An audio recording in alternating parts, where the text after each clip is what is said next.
Bonsoir, bonsoir, bonjour, c'est RD Congo Basango Télévision. Comme toujours, avant de commencer notre émission, nous disons merci à Dieu. Nous disons merci à nos chers abonnés et téléspectateurs qui nous suivent partout dans le monde et en RTC. Bande Koranga, soyez les bienvenus. L'émission n'a pas spéciale. Oyo, ya, ba négociation, la dialogue et tout ça, au-il de la solution. Kinshasa Kigali, à Luanda pour résoudre la crise dans l'Est et des salons, bande ko ka débat. Va reprendre yango ministre des Affaires étrangères Angola, ministre des Affaires étrangères Rwanda et à RDC, Bangoana na Lourenço. À l'initiative du président angolais et président en exercice de la CGL, Joao Lourenço, cette rencontre voulait rétablir le climat de confiance entre la RDC et le Rwanda, en froid depuis le regain de violence dans l'est de la RDC et rappeler avéré du Rwanda aux rebelles M23. Tokoyo kananani, tokoso la nini. Biso toza sokonate, biso za ko attaquer to bengana bango. À l'issue de ces travaux, les ministres des Affaires étrangères d'Angola, de la RDC et du Rwanda ont convenu de maintenir le dialogue entre les autorités de Kinshasa et celles de Kigali. Selon eux, ce dialogue constitue le moyen de résolution de la crise politique entre ces deux pays. Par ailleurs, la prochaine session du processus de Nairobi débutera le 16 novembre à Nairobi, au Kenya. L'annonce a été faite le week-end dernier dans un communiqué publié à la communauté des États de l'Afrique de l'Est. Il a souligné la nécessité de maintenir l'intégrité, l'inclusivité grandissante de la partie de toutes les prenants. Bandeko, Bato Basangani, quelle lecture na makambo oyo? Berthe Mouzi, ou à la commission de sécurité et défense, Bokoyoka e, yako défendre kitoko pona mboka, Bokoyoka, premier vice-président, ya société civile à Nord Kivu, Bokoyoka, docteur en relations et professeur université, oyo yeba ide musazo pesa, bon, wambo yoka kaka. Alors, eza débat bande côté, ça nous soto tché, ma solo le cas pour le moment na mboka. Boyoka ba ide abatu. Ba musuba lobi ke dialogue, ba musuba lobi te dialogue bo solo na bino. Mais biso koto tozo tambusa masulu parce que les tozo sa na Luanda koto yo bango bazo progresser bazo boto na ba territoire. Des aki ba jena bango. Biso tozala dialogue pe tozo bombarder. Soko landa ki Congo News 24 boyoka ki ndenge nini ba avion na de chasse zo bombarder ba Rwandais. Suka bandeko. Pour M23 bozo kabandeko sa armée rwandaise. Tozo bombarder armée rwandaise na Ruchuru na Tchanju to bombarder bango. Alors taba yoki ba bombardement les babani ba moko tozonga na autour de la table. Yali boso ba tosakite boya mbalonde ba kotosa. Alors bande ko quand même bola na ka débat boye bake et à démocratie o ba koluba bien bozi o moni bien te bo commenter. Alors tola na débat bon to continuer mission na biso. Nous en parlons ce soir avec Berthe Mubonzi. Il est député national et président de la commission défense et sécurité de l'Assemblée nationale. Berthe Mubonzi, bonsoir. Berthe Mubonzi, bonsoir. Est-ce que vous êtes en ligne? Je crois qu'on a perdu. La réalisation va essayer de le rappeler. Professeur Martin Ziakwaou, docteur en relations internationales et professeur d'université. Il est chercheur sur les dynamiques sécuritaires dans l'Est de la RDC. Il est aussi auteur de l'ouvrage intitulé Accord cadre d'Addis Abeba, portée et incidence sur la RDC. Professeur Martin Ziakwaou, bonsoir. Bonsoir, madame. Et Edgar Matesso, il est premier vice-président de la coordination provinciale de la société civile du Nord Kivu. Edgar Matesso, bonsoir. Je l'ai dit dans le sommaire, Kinshasa et Kigali ont repris le dialogue lors de la tripartite des ministres des Affaires étrangères d'Angola, de la RDC et du Rwanda, tenue samedi 5 novembre à Luanda, en Angola, à l'initiative du président angolais et président en exercice de la CIRGL, Joao Lourenço.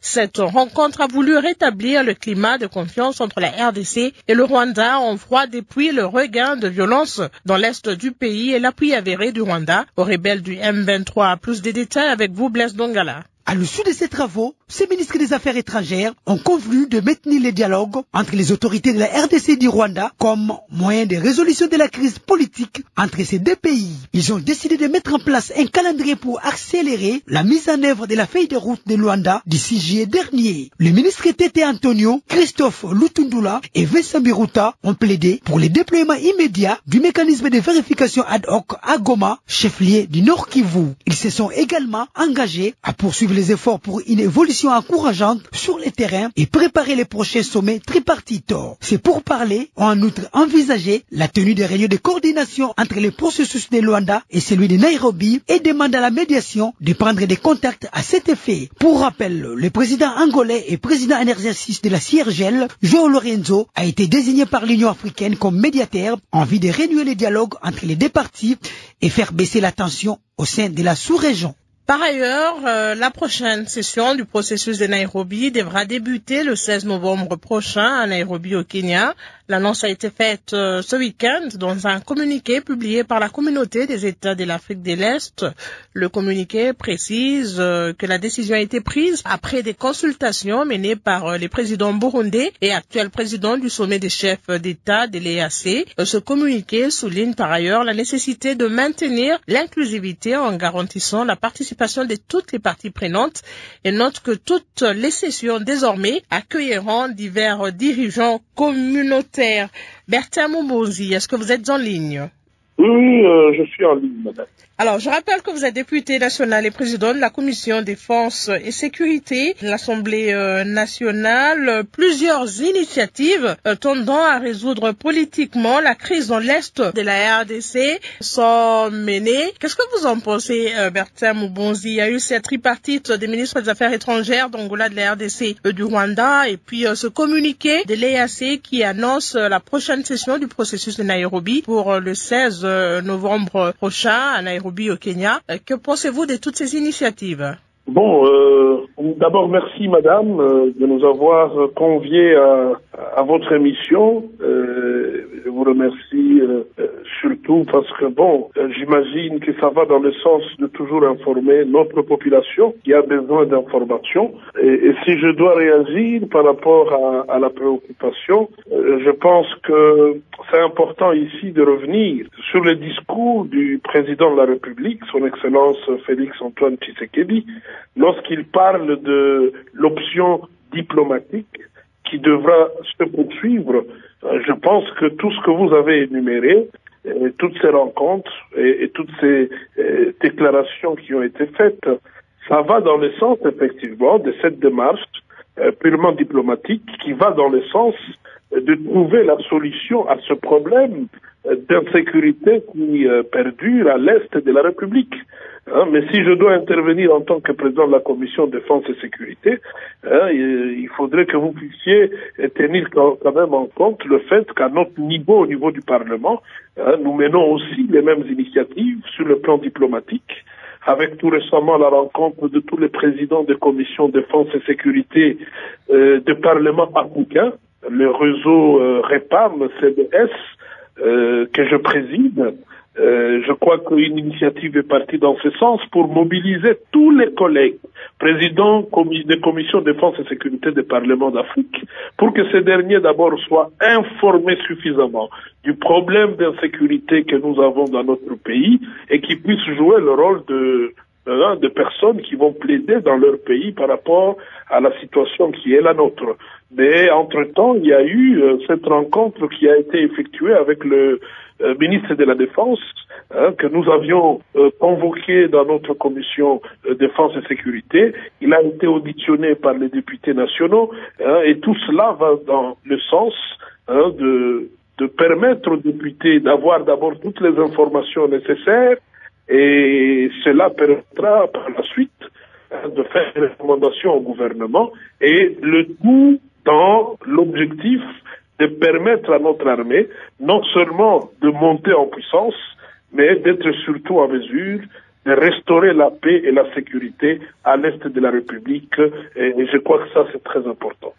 Vous l'avez dit, le chef de l'État, lors de son dernier discours, a dit que l'option diplomatique devrait se poursuivre, mais dans le même discours, il a estimé que toutes les tentatives pour régler cette question diplomatiquement semblent échouer. Pensez-vous que cette fois-ci, ça va marcher? Bon, écoutez, je pense que nous avons tout intérêt, et moi je l'ai toujours dit au sein de la commission défense et sécurité au niveau de l'Assemblée nationale, nous avons tout intérêt de trouver une solution à ce problème.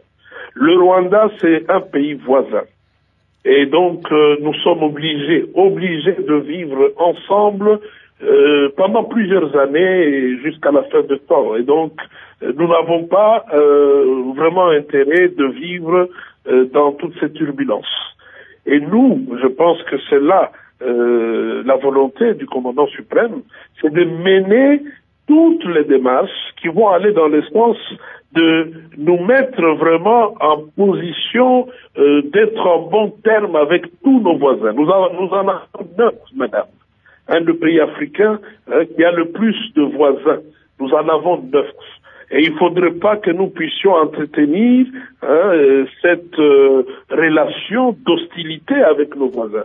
Voilà pourquoi le président de la République a insisté pour dire il y a eu des démarches qui sont allées dans le sens de permettre à ce que nous puissions harmoniser nos relations avec nos voisins, et principalement le Rwanda.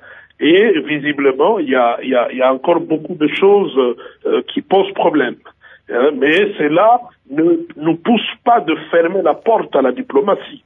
Nous poursuivons avec la diplomatie, mais nous allons aussi utiliser tous les moyens pour que nous puissions sécuriser nos frontières, sécuriser nos populations, et je pense que nous sommes déjà en train de prouver que nous en avons non seulement la volonté, mais nous en avons aussi la capacité. Bertin Mubozzi, jusqu'à ce jour, le Rwanda n'a toujours pas reconnu de soutenir le M23, malgré toutes les preuves que la RDC a présentées. Le Rwanda ne reconnaît toujours pas d'être le soutien du M23. Alors, en Angola, le dialogue a repris entre Kinshasa et Kigali. Est-ce que c'est Kigali le vrai acteur qui devrait dialoguer avec la RDC, puisque ce dernier ne reconnaît pas être le soutien du M23?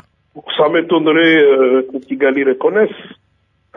Mais écoutez, vous-même, vous venez d'évoquer les preuves. Lorsqu'il y a des preuves, je pense qu'on ne peut plus revenir sur la question. C'est une question qui n'est plus d'actualité. À ce stade, il y a même l'ambassadeur du Rwanda qui a été expulsé, qui n'est plus le bienvenu au Congo. C'est un message fort sur le plan diplomatique. Et ça prouve à suffisance qu'on a identifié le problème. Et évidemment, au-delà du Rwanda, il y a d'autres puissances derrière qui convoitent probablement les richesses de notre pays. Mais vous pouvez vous rassurer, madame, que la République démocratique du Congo ne se laissera pas faire. Certes, nous avons des problèmes, mais nous sommes aussi aujourd'hui très à l'aise d'avoir un gouvernement qui a la volonté, d'avoir un président de la République qui veut à tout prix restaurer la paix et la sécurité à l'est de la République. Et nous, au niveau de l'Assemblée nationale, nous sommes en train de travailler de manière à ce que nous puissions non seulement donner le moyen qu'il faut à notre armée, et sur ce point, vous pouvez vous rassurer, aujourd'hui, avec la loi de programmation militaire, nous sommes en train de travailler sur le budget, et nous avons dégagé un budget conséquent pouvant permettre à notre armée de monter en puissance. Au-delà de cela, nous sommes en train de faire un contrôle parlementaire qui va nous permettre de nettoyer la chaîne de dépenses de l'armée. Aujourd'hui, il y a des plaintes, les militaires par moment qui ne reçoivent pas des primes, ainsi de suite.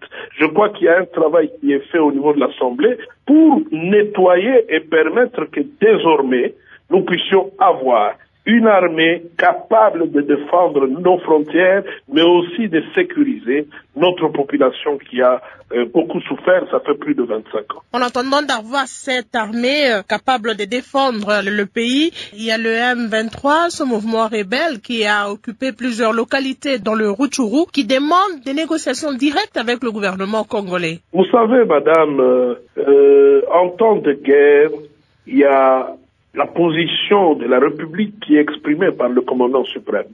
Et je crois que le gouvernement s'est prononcé quant à ce. Il n'y aura pas de négociation avec le M23. Le M23 en soi ne représente rien, madame. Nous devons négocier avec les personnes qui sont derrière ce mouvement. Parce que ce sont eux les vrais ennemis de la République démocratique du Congo. Et c'est la démarche qui est en cours. Et donc je pense qu'aujourd'hui, de la même manière que sur le plan diplomatique, nous allons y mettre toutes les énergies.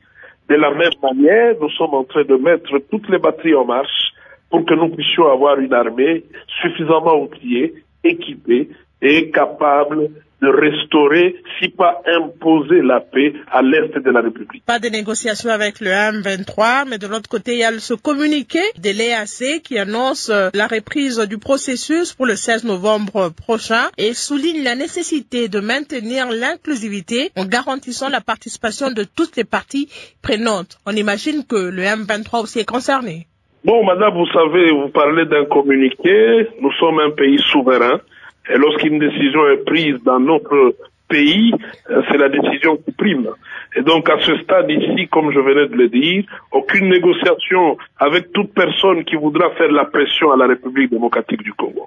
Soit il dépose les armes, il se retire comme l'a demandé le commandant suprême, et le reste, nous restons ouverts pour que nous puissions analyser les recommandations ou disons les préoccupations des uns et des autres. Professeur Martin Ziakwaou, docteur en relations internationales et professeur d'université, chercheur sur les dynamiques sécuritaires dans l'Est de la RDC et auteur de l'ouvrage intitulé Accord cadre d'Addis Abeba, portée et incidence sur la RDC. Quelle lecture vous faites de toutes ces initiatives tendant à résoudre politiquement la crise dans l'Est de la RDC?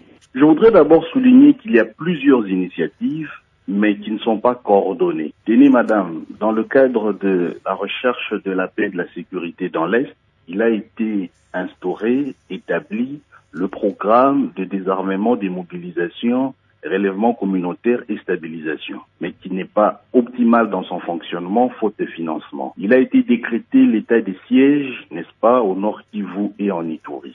Les résultats ne sont pas encore à la hauteur des attentes. Il a été initié, et c'est en pleine opérationnalisation, la mutualisation des forces entre l'armée congolaise et l'armée ougandaise contre principalement les ADF.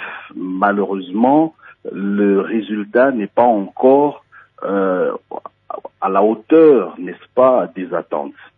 Il a été enclenché le processus de Nairobi, également le processus de Luanda. Vous vous rendrez compte qu'il y a plusieurs initiatives. On peut même y ajouter la proposition du secrétaire général des Nations Unies consistant en un dialogue élargi en Ouganda, à l'Ouganda. Donc nous aurions la RDC, le Rwanda et l'Ouganda. Donc il y a plusieurs initiatives, mais qui ne sont pas coordonnées. Je suis très ravi de noter, puisque je l'avais proposé la semaine dernière, lorsque vous m'aviez invité, qu'il y ait une coordination entre notamment le processus de Luanda et celui de Nairobi. Mais cette coordination va requérir l'élargissement à d'autres initiatives. Pourquoi ?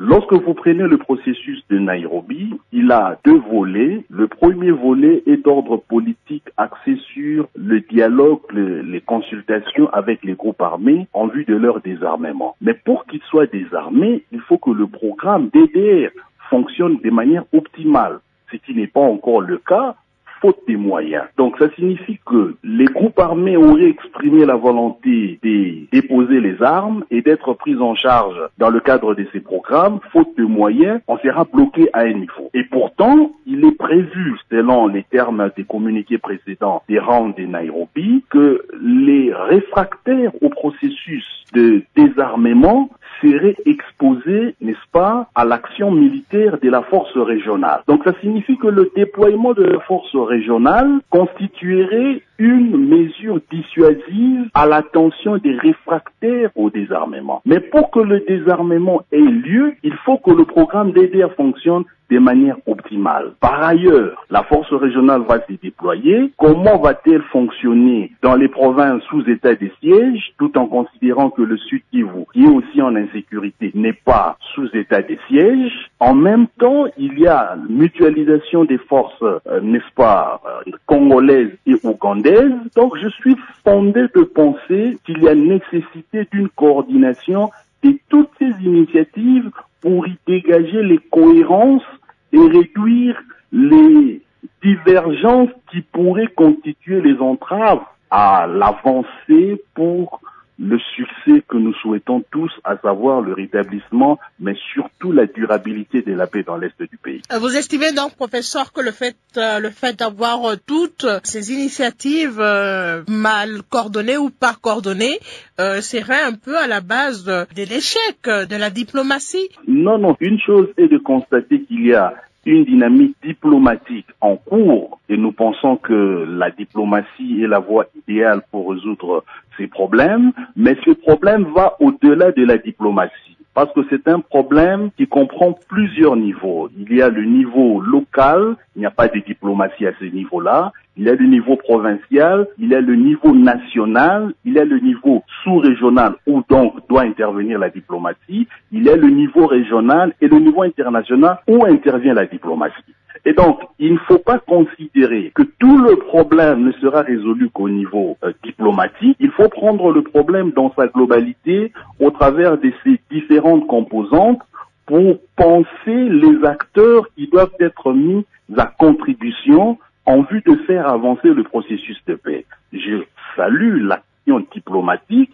Par ailleurs, je fais remarquer qu'il y a des initiatives d'ordre purement national qui souffrent d'un problème de coordination. Et donc, s'il n'y a pas de coordination à ce niveau-là, ça risque de nous rattraper au niveau diplomatique, puisqu'il y a des préalables qui doivent être posés, notamment au niveau national.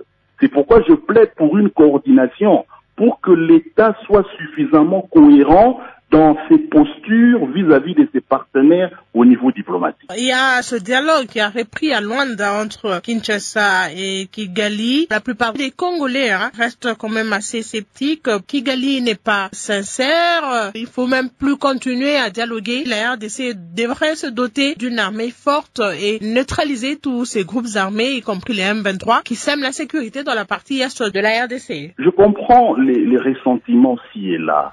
Par ailleurs, nous devons souligner que la sincérité ne devrait pas constituer l'élément de notre réflexion, mais plutôt le questionnement des attentes des uns et des autres et comment nous voulons nous y prendre. Premier élément. Deuxième élément, la construction d'une armée ne se fait pas en un laps de temps. Il faut de la planification, mais entre-temps, il y a urgence sur terrain. Donc, une chose est de dire, nous avons une armée qui est faible, c'est la raison pour laquelle il y a enlisement de la situation sécuritaire, nous devons bâtir une armée forte, mais ça prendra du temps. Mais que faisons-nous avant que nous n'arrivions à avoir une armée forte pour que la situation puisse évoluer dans le sens que nous souhaitons? C'est à ce niveau-là que se situe, de mon point de vue, l'intelligence stratégique qui devrait nous amener à questionner également notre niveau de responsabilité. Et notre niveau de responsabilité, c'est notamment dans la coordination des initiatives qui sont prises ici et là pour qu'il y ait assez de cohérence. Madame, je voudrais quand même souligner un point. C'est qu'en 2012, lorsque le M23 a débuté son activisme, le ministre des Affaires étrangères de l'époque avait saisi le Conseil de sécurité, Raymond Tshibanda pour ne pas le citer, le 29 août 2012 donc, pour demander au Conseil de sécurité de renforcer le mandat de la MONUSCO en vue de lui permettre de soutenir la RDC pour faire échec au M23. Ceci a donné lieu à un processus diplomatique au niveau régional ayant accouché de la signature de l'accord cadre d'Addis Abeba le 24 février 2013, suivi d'une résolution du Conseil de sécurité en vertu de laquelle a été créée à titre exceptionnel la brigade d'intervention de la MONUSCO qui a donc soutenu les FARDC et le résultat en novembre 2013, c'était la défaite militaire du M23. Il faille souligner qu'en 2012, le Conseil de sécurité avait toutefois rappelé à la RDC que la solution à la crise sécuritaire dans l'Est n'est pas militaire. Elle est politique au travers le processus ayant accouché de la signature de l'accord cadre qui prévoit un certain nombre de réformes plurielles que la RDC doit mettre en œuvre. 9 ans après, nous constatons malheureusement que nous retournons à la case de départ. Maintenant, la RDC a deux choix, disons deux alternatives.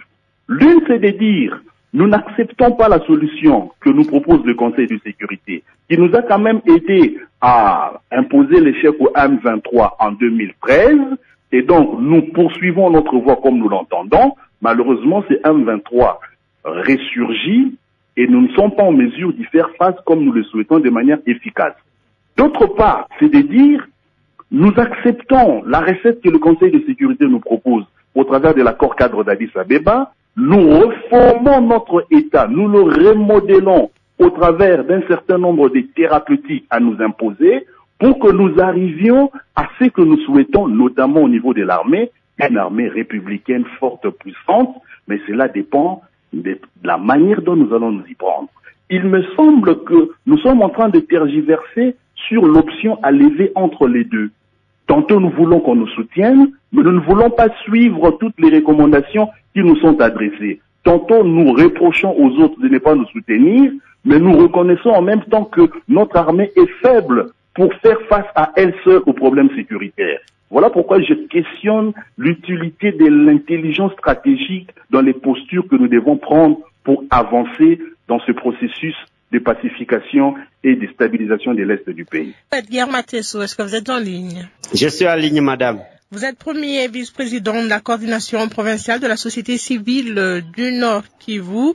Plusieurs initiatives tendant à résoudre politiquement la crise dans l'Est de la RDC sont menées actuellement. C'est le cas de Luanda où le dialogue a repris entre Kigali et Kinshasa. Et puis il y a ce communiqué de l'EAC qui annonce la prochaine session du processus de Nairobi pour le 16 novembre prochain. Ce communiqué souligne par ailleurs la nécessité de maintenir l'inclusivité en garantissant la participation de toutes les parties prenantes et note que toutes les sessions désormais accueilleront divers dirigeants communautaires. Qu'est-ce que vous pensez de toutes ces initiatives? Oui, en fait, c'est bon que ces initiatives puissent déjà commencer. Ça signifie que les actions menées par les chefs de l'État et ce gouvernement sont en train d'atteindre certains décideurs au niveau sous-régional et c'est quelque chose que nous encourageons. Mais notre crainte, c'est que ces initiatives risquent d'affaiblir ou de refroidir l'enthousiasme de la jeunesse qui est en train de prendre la détermination à appuyer son armée pour en finir une fois pour toutes avec cette agression.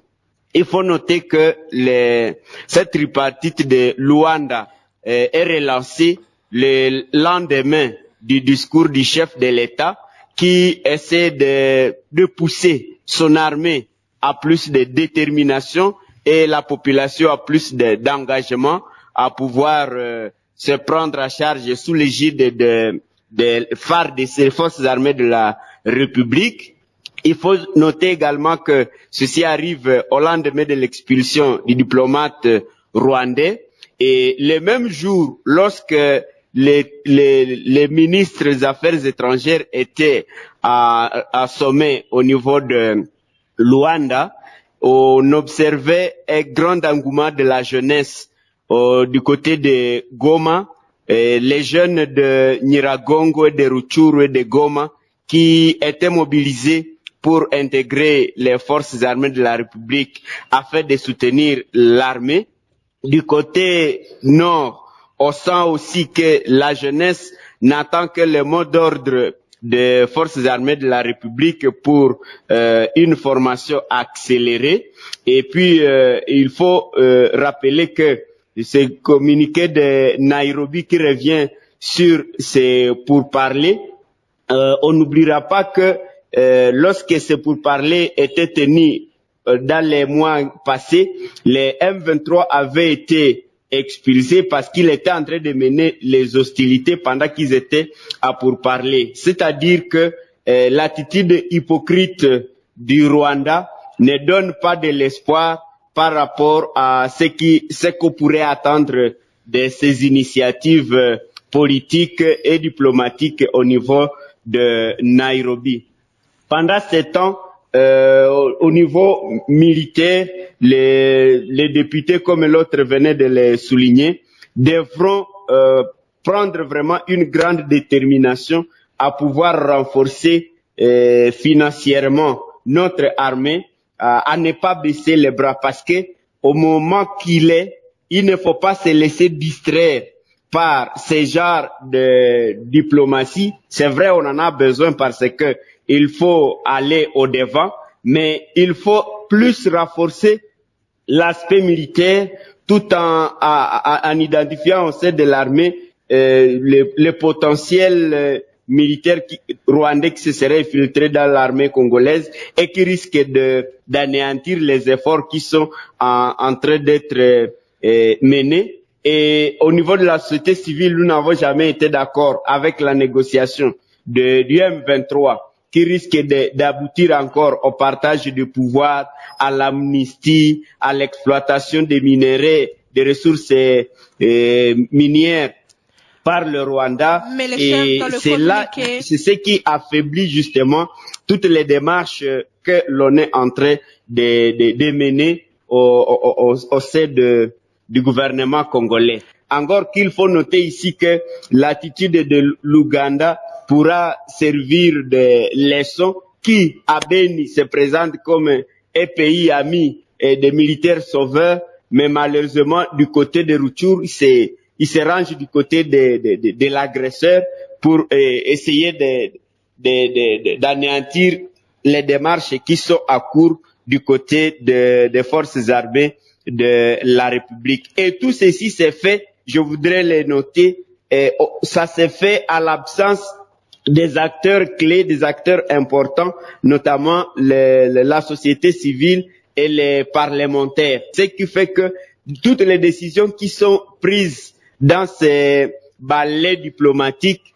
risquent de ne pas avoir une adhésion populaire parce que les représentants de la population ne se retrouveraient pas dans ce genre de décisions. Voilà pourquoi, à un certain moment, vous allez trouver la population rester presque sceptique quant à l'organisation de ce genre de démarches. Et à notre niveau, nous pensons que ce qui serait important, c'est de puiser dans les initiatives passées, essayer d'identifier les forces, comment on a géré les opportunités et comment on gère aujourd'hui les menaces pour pouvoir prendre de nouvelles initiatives à aller au-delà. Merci Edgar Mateso.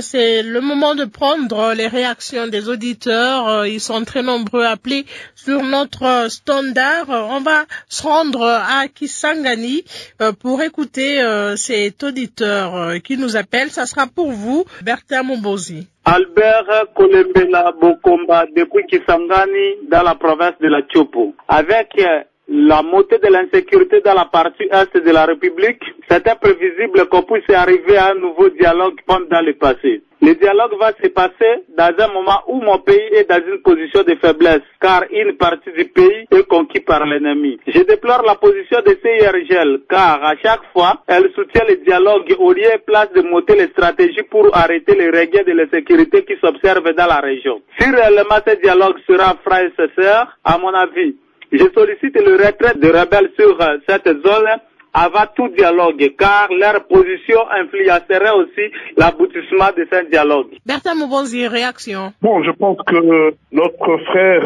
Albert, à partir de Kisangani, il a pratiquement orienté son intervention vers la position qui est celle reprise dans le discours du commandant suprême. Il n'y a aucune négociation avec les M23 et à ce stade ici, je crois que c'est une question de souveraineté. Vous savez, madame, la République démocratique du Congo au-delà de tout. Hein. On ne peut pas continuer à être ridiculisé par certains pays qui pensent que nous allons nous laisser faire. Et vous pouvez vous rassurer, et je crois que c'est l'occasion ici de rassurer Albert et tous les autres auditeurs de Radio Okapi, que des dispositions ont été prises pour que notre armée puisse contenir cette crise. Et je crois que petit à petit, nous sommes en train de constater que les initiatives militaires sont en train d'être consolidées, tout en n'est pas minimiser le fait que nous orientons beaucoup d'énergie vers la diplomatie, telle que l'a souligné le président de la République. Et je crois que nous allons arriver à une solution. C'est une question de quelques jours.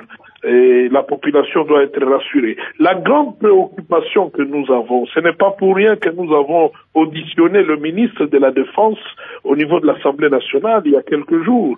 C'est parce que la population doit savoir que l'Assemblée nationale, c'est la représentation du peuple. La souffrance du peuple nous intéresse au plus haut point. Et l'œil du Parlement est toujours sur le gouvernement. Il y a une pression que nous sommes en train de faire sur le gouvernement pour qu'il y ait une prise de conscience, qu'il y ait un engagement total de tous les ministres qui sont concernés bien évidemment par cette crise pour que nous puissions avoir une solution et désormais commencer à conjuguer l'insécurité à l'Est au passé. Il faudrait que nous puissions maintenant réfléchir sur le développement de la République. Il faudrait que nous puissions réfléchir sur le fait que la RDC, c'est le poumon, si pas l'épicentre même du développement de la région tout entière. Et donc les autres pays et nos voisins doivent savoir que désormais, s'ils veulent bénéficier de nos richesses, il faudrait qu'il y ait une collaboration sincère, que nous puissions savoir qu'est-ce que nous donnons et qu'est-ce que nous recevons en retour, et que nous puissions collaborer de manière sincère. Dans les cas contraires, la seule possibilité, et c'est là peut-être l'élément important à souligner ici, c'est que notre pays sera toujours victime de convoitises de nos voisins, et donc c'est important de réfléchir sur comment nous allons pérenniser la paix dans notre pays. Et il n'y a pas une autre formule en dehors de nous rassurer d'avoir une armée qui monte en puissance et qui soit capable de nous sécuriser nos frontières pour l'avenir. Voilà. Professeur Martin Ziakwarou, on va prendre aussi pour vous cette réaction qui nous vient de Cabinda, dans la province de Lomami. C'est Christian Kafila Tankonde, depuis Cabinda, chef-lieu de la province de Lomami. Ces initiatives tendant au dialogue, surtout entre la RDC et le Rwanda, sont toujours hypocrites. Car à chaque fois que ces deux pays procèdent au dialogue ou à la négociation, vous vous renderez compte que cela ne sera pas respecté, surtout du côté Rwanda, ce qui prouve que le Rwanda a un objectif caché contre la RDC. C'est pourquoi le gouvernement congolais ne doit plus reculer pour prendre au sérieux ce dialogue, car ça fragilise le pays. Le gouvernement doit seulement équiper nos forces armées pour combattre les M23, à la place de passer le temps avec les dialogues et négociations qui ne produisent rien. Professeur Ziakwarou. Je comprends la préoccupation de Christian. Par ailleurs, je pense que nous devons aussi faire un peu de pédagogie pour expliquer à la population que la guerre, on sait quand elle débute, mais on ne sait pas quand et comment elle prend fin. Donc il ne faut pas parler de la guerre avec un peu de légèreté, parce que la guerre est fatale et on ne sait pas au final qui va forcément la remporter. Et donc il est important que nous puissions privilégier l'option diplomatique, mais j'insiste sur le fait qu'il ne s'agit pas simplement d'élever telle ou telle autre option, de prendre telle ou telle autre initiative, mais il faut nécessairement développer une intelligence qui nous permette de nous assurer que les initiatives qui sont prises vont dans le sens de résoudre les causes profondes du problème. Il faut à un moment, madame, qu'on fasse la part des choses entre les aspects conjoncturels du problème et les aspects structurels du problème, et questionner en quoi est-ce que les initiatives qui sont prises nous permettent d'avancer dans la résolution des causes profondes de l'aspect structurel du problème. Si nous ne prenons pas en charge le problème dans sa structure, nous allons tourner autour du pot et nous déplorons justement le fait que nous faisons un pas en avant et 3 pas en arrière. J'insiste sur le fait que, c'est pas moi, c'est le Conseil de sécurité qui a été jadis saisi par la RDC en vue de bénéficier du renforcement du mandat de la MONUSCO et de faire échec au M23, qui a dit et a redit que la nature du problème de l'Est ne correspond pas à une solution militaire. Là, je voudrais souligner, et parce que j'en suis convaincu, il faut nécessairement une conjugaison des mesures militaires et des mesures non militaires. Et maintenant, c'est à nous, malheureusement on n'a pas de temps pour en débattre, de questionner de quelle manière nous devons procéder dans cette conjugaison des mesures militaires et non militaires. Pendant que notre frère Christian l'a si bien relevé, l'armée est faible, il faut doter l'armée des moyens nécessaires pour la rendre puissante, mais ce n'est pas en un jour, c'est pas en une semaine, c'est pas en un mois. Mais entre-temps, nous faisons quoi pour ne pas perdre de l'espace? Entre-temps, nous faisons quoi pour ne pas perdre ce qui pourrait nous aider à mieux nous positionner sur le tapis vert, je voulais dire, sur la table des négociations. Edgar Mathès, on va prendre aussi pour vous très rapidement cette dernière réaction qui nous vient de Kinshasa. Obed Boïssa depuis Kinshasa. À mon humble avis, je pense qu'il est plus que temps pour que le président de la République, Félix Tshisekedi, et l'ensemble du gouvernement puissent se ressaisir. D'autant plus que la voie diplomatique qu'il a y a prêté n'a accouché que d'une souris. L'on doit devoir tracer une nouvelle route pour résoudre les maux qui rongent aujourd'hui nos frontières, mais aussi chercher à trouver une solution durable par nos hommes contre l'agression de l'Est dont le pays fait face. Pour moi, les Rwandais, comme une partie prenante via ces assises, n'est pas crédible, donc il faudra restructurer notre armée pour se faire respecter. La plupart des auditeurs reviennent sur la restructuration de l'armée. Il faut doter l'armée des moyens pour pouvoir neutraliser tous ces groupes armés qui sont dans l'est de la RDC. Edgar Mathès, qu'est-ce que vous en pensez? Les auditeurs sont sceptiques quant aux différentes rencontres, dialogues entre la RDC et Kigali, et même par rapport au processus de Nairobi. Pour eux, c'est la force qu'il faut utiliser maintenant. Je suis d'accord avec nombreux auditeurs qui pensent qu'il faut passer par la force, mais alors faut-il encore voir de quelle force il est question, et ils ont raison d'insister sur la restructuration de l'armée. Mais on ne doit pas rejeter l'approche diplomatique qu'a amorcé les chefs de l'État, tout en reconnaissant les faiblesses de celle-ci. On se rappellera que la fois passée, lorsque il y avait pour parler à Luanda, pendant que les communiqués demandaient à ce que les M23 se retirent de Bunagana, mais il a persisté et il a continué à conquérir des villages, ce qui dénote justement de la mauvaise volonté du Rwanda dans le cadre de pourparlers. Mais nous pensons que il faut insister sur le renforcement des capacités de nuisance de nos forces armées afin que les pays voisins apprennent à nous respecter.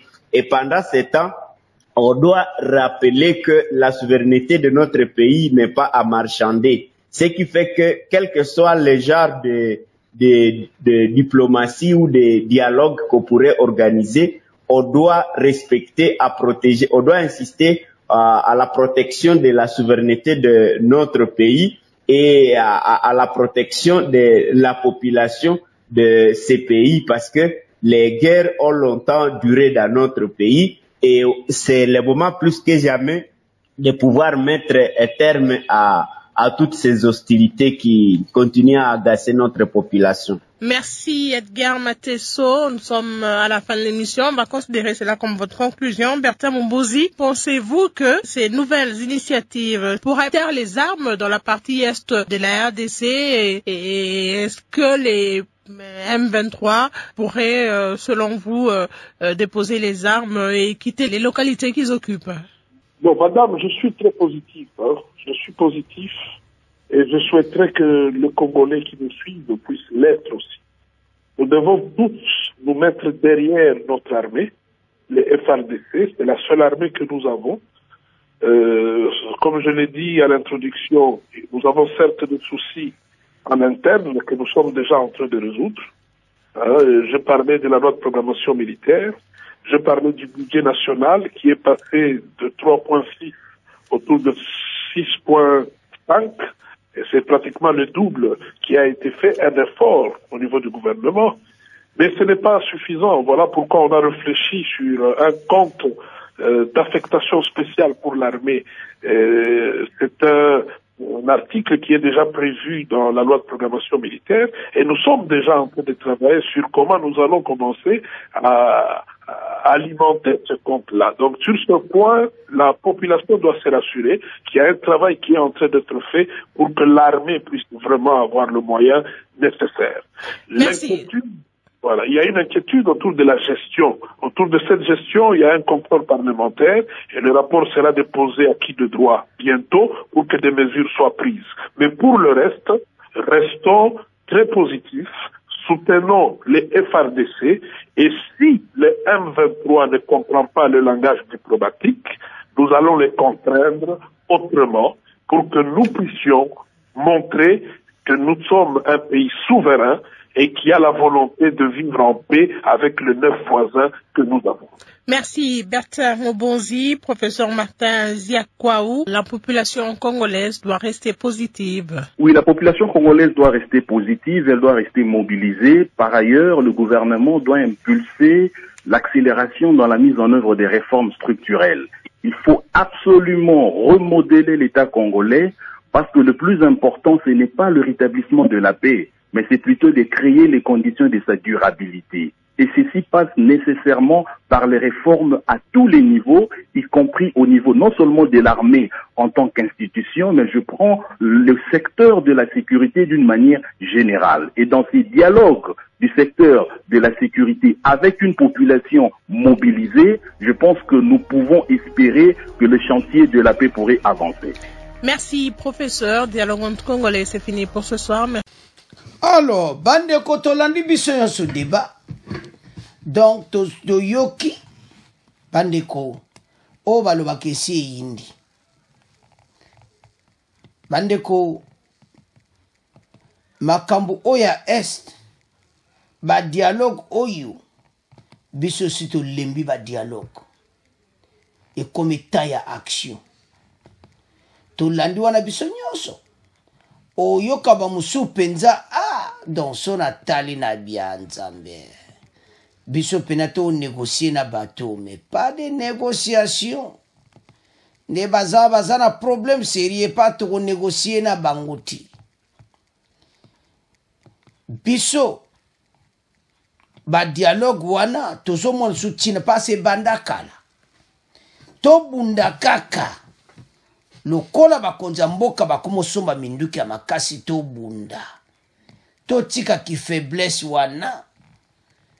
Oyo nde na yoki bandeko mususu wana voilà tala. Surtout professeur wana. Oyo batuna ki question oyo Martin Ziakwaou, docteur en relations internationales, professeur université wana. Biso toza faiblité. Tozana armée fort. Ce qui ba on va ba terrain c'est parce que to linga kiti ko boma civil na sopoto bunda na bango. Bitumba oyo ko kende ti okoyoka na suka na yango. Bitumba ko sakana te bato to ko bengana bango.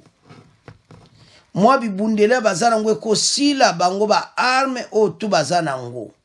Guerre ko continuer tititi ba ko apela ba vider ba za sune lokote o bazo bata masima ya ba M23 ba lo amayele sili bango ba moni position autoji bande ko bele muso ba lobike neti elo na sepeli mingi na ndeko Bertin Bozi oza na commission de défense a bien mettre s'organiser parce que dialogue ba boya kangote to boya na bisote mais total la paix dialogue ango. Dialogue o abiso ezaba dialogue aba cop. Alors, o makambo tout au moni ezo salamawa.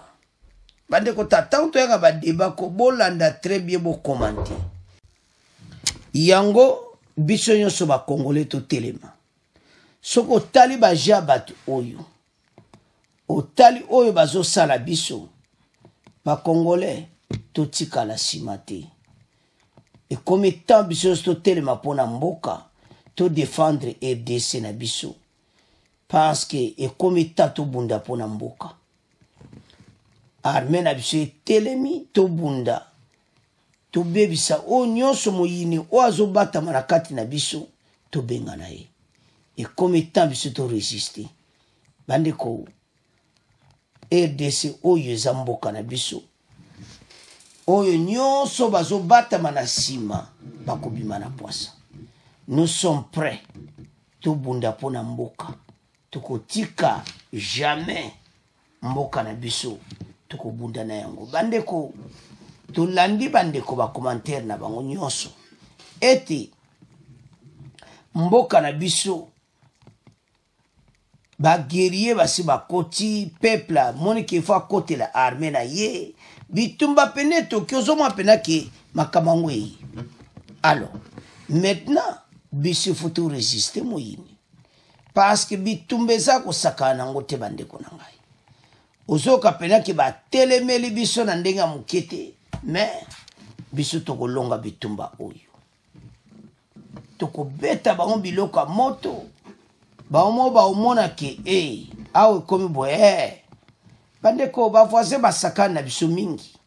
Alors tozonga na makamba débat toyoki bandeko mususu wana balobi ke mbok ba mususu wana niti be mususu wana zoloba ke voilà armée na biso tala toza makasi Sylvain Kenga loba ke loko to boyaki ko résister na ba côté wana tokoboma population bakokufa ya kosakana te bakufi mingi te. Alors to battre le peuple yango batu basomo lokola ke biso défaite andeko batu bako vivre bazane lokoti makelelo ba nango mindukyo bazana ngwana biso peto zana mutazanga ngwazati po baye bayango ke biso peto zana ngo parce que trop c'est trop. Il est temps qu'on avance toni kaban biloko bayoka pe solo na biso parce que basakani pe mingi. Alors bandeko l'heure yango ekoki tolandi biso nyonso mais loto osenga na biso ezanini biso to telemasima farde se babongisa armée ba dialogue na bango biso lingi yanguti ndenge za wana nde olandi na mission bazana Luanda na Luanda wana bakobima bosigné ba papier bino bozo sala na Luanda koto 123 zo progresser te to lingi makamo esute yango no moni ko biso peto komi dialogue to boya te tozo kende mais koto peto za ko attaquer tous les deux côtés parce que to ya sutu kata bandeko bato bazo balela mboka na biso bayebi ba richesse na biso mais bakosuka. Alors bandeko nanga c'est à ce point to bo continuer ko s'abonner massivement bo landi débat bo partager yango pour biso to lingi ba dialogue te to ça na besoin to silisa masolo to bengana batu. Alors bo abonner bo partager, au revoir, à la prochaine.